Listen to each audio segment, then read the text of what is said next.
I grew up in a very scientifically focused environment, but there was always this part of me that I always wanted to explore the creative arts. I don't see myself as a scientist or even a student of science.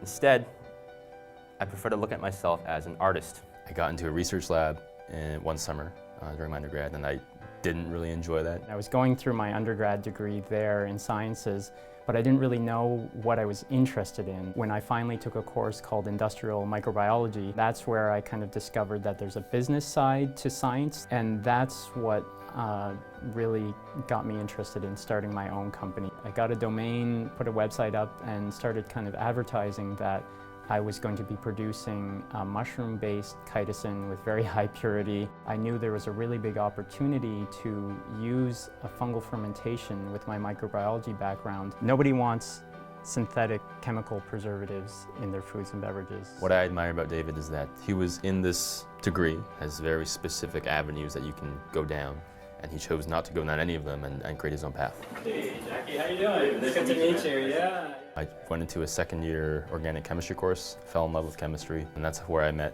Dr. Steve McNeil, and he got me interested in chemistry education research.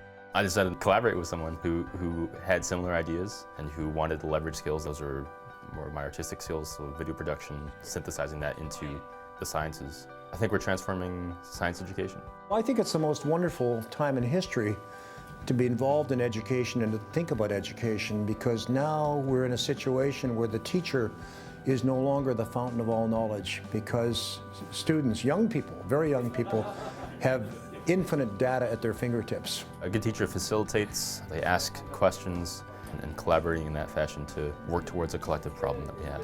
When I heard about Trevor Bell, I immediately thought of my own students and how I approach teaching. I had been working as a research champion with the new Nazi government. So they asked me, is there some way in which we could adapt technology to help Inuit travel safer on the ice? So we developed a stationary sea ice thickness sensor called the Smart Buoy.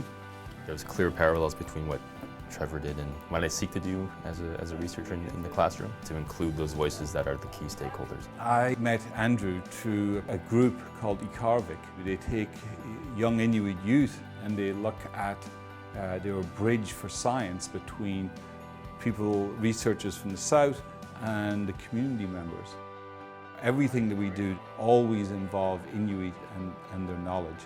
In terms of collaboration, I think it's focusing on the specific problem that unites all of us, not just about the facts that you learn in the classroom, but also the processes and the practices of scientists. I'm trying to be an education innovator. Innovation is art, and science is also art. I think the art of science is, once you have this piece of knowledge from the sciences, you can really pivot in any direction that you want, more so than you think.